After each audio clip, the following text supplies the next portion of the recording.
So again, magandang araw po sa inyong lahat mga kaibigan. Welcome po sa aking channel. Pag-usapan po natin etong tungkol kay Alice Guo, sinundo at balik Pilipinas na. Balik Pinas na. Okay? Sabi ko nga kanina mga kaibigan, bandang alauna ng madaling araw sa Pilipinas ay lumapag na yung eroplanong sinasakyan nitong si DILG Secretary at saka PNP Marbil, I think Marbil. And etong si Alice Guo galing po sa galing sa Indonesia mga kaibigan. Wait lamang. May message ako.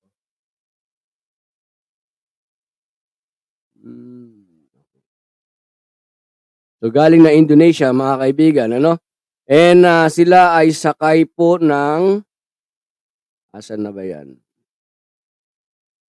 Okay. Sakay sila ng isang chartered airplane mga kaibigan, Bakit chartered airplane? Yeah. And ipinaliwanag naman yan ni DILG Secretary kanina doon sa kanilang siyempre press con na naman, di ba? Mahilig naman dyan si DILG, di ba?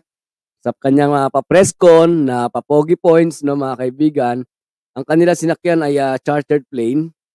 And according to DILG Sec ay ito ay ipinahiram sa kanya ng kanyang kaibigan. So dito mga kaibigan ay kumbaga ay binasag ni DILG Sec yung mga bali-balita na kumalat na sinabi ay sobrang ginagastusan daw di umano ng gobyerno etong pagpapa-deport kay Alice Guo, mga kaibigan. Which is ang paliwanag pa doon ni DILG mga kaibigan, ipinagamit sa kanya yung chartered plane na asan ba 'yan? Ano ba yung Okay. Yun, ipinahiram sa kanya ng kanyang kaibigan yung chartered plane dahil meron po silang hinahabol na oras, deadline, mga kaibigan. Ano yung deadline na hinahabol nila Sec Abalos, mga kaibigan? Nagbigay po kasi ng deadline ang Indonesian government na kanila pong pakakawalan etong si Alice Guo at ang deadline nila is yung 1 o'clock, mga kaibigan, na kinakailangan maibalik nila ng Pilipinas si Alice Guo. Ngayon, bakit pakakawalan si Alice Guo? Dahil sa unang-una mga kaibigan ay wala naman po kasing kaso. Walang kaso na pwedeng kay Alice Guo kung walang criminal case, mga kaibigan. Sa Indonesia sa Indonesia.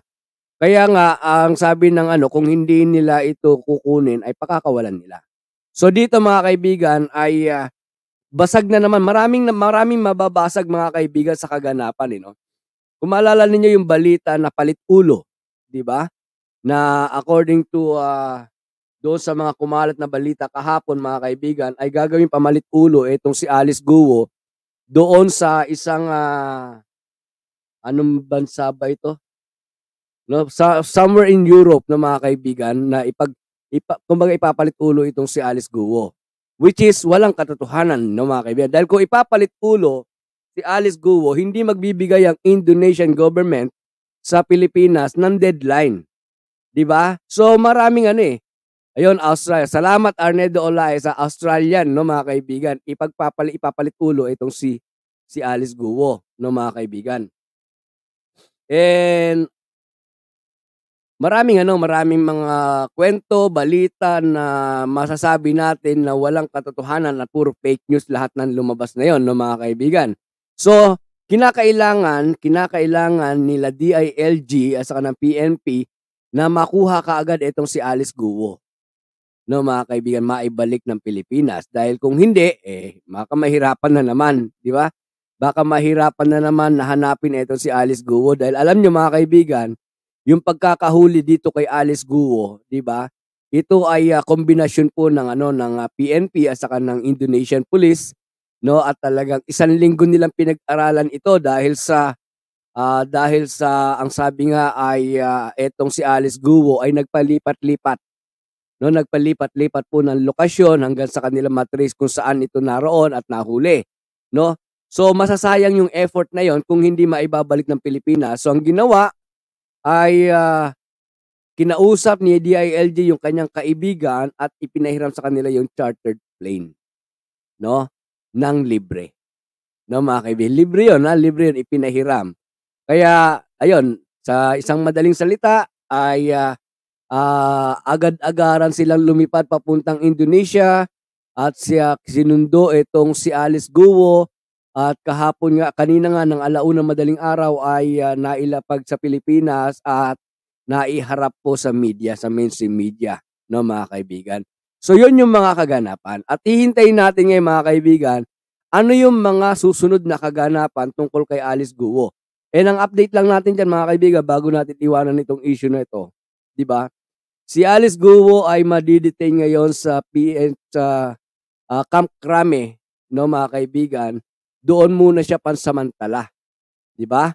Pagkatapos kasi ang original dapat yan, mga kaibigan, ay sa Senate, 'di ba? Sa Senate Detention Center dapat.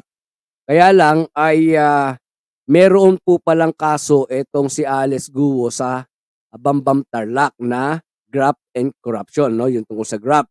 So ang mangyayari, mga kaibigan, ay ang tawag dito, ang mangyayari diyan, mga kaibigan, ay galing sa krame, pagkatapos ay open for bail, no? Pwedeng magpiyansa itong si Alice Guo at pagkatapos niya magpiyansa ay haharapin naman niya yung kaso niya sa Tarlac. And pagkatapos do sa Tarlac, mga kaibigan, ay saka pa lang po siya dadalhin sa Senado kung whatever the decision will be, no, come what may, ika nga. So yun yung pagkakasunod-sunod na mga kaganapan at ayun ang aabangan natin, no, mga kaibigan. Okay, dyan na rin si Arnedo Laes, Edna Pastrana, Jun Realibit, shoutout sa inyo lahat, and 44 viewers in the house, shoutout po ngayon. So ngayon, mga kaibigan, kung meron po kayong mga masasabi o ano masasabi ninyo dito sa ating pinag-usapan tungkol po dito kay Alice Guo, totoo ba na talagang ginastusan o naniniwala ba kayo na hindi ginastusan ng gobyerno itong pagpapabalik kay Alice Guo? At isa pa, mga kaibigan, ay naniniwala ba kayo doon sa mga iba't ibang mga balita na kumalat tungkol doon sa palit-ulo and whatsoever, no, mga kaibigan? Ano man po yung inyong mga komento ay paki-comment nyo na lamang po diyan sa comment section sa baba, no, mga kaibigan. Binabasa po natin yan, napakahalaga po sa akin yan, no, mga kaibigan. Kaya paki-comment na lang po and don't forget to like and share po yung ating live para sa ganun ay mas marami po yung mapaharatingan ng mga impormasyon na pinag-uusapan natin dito. Okay?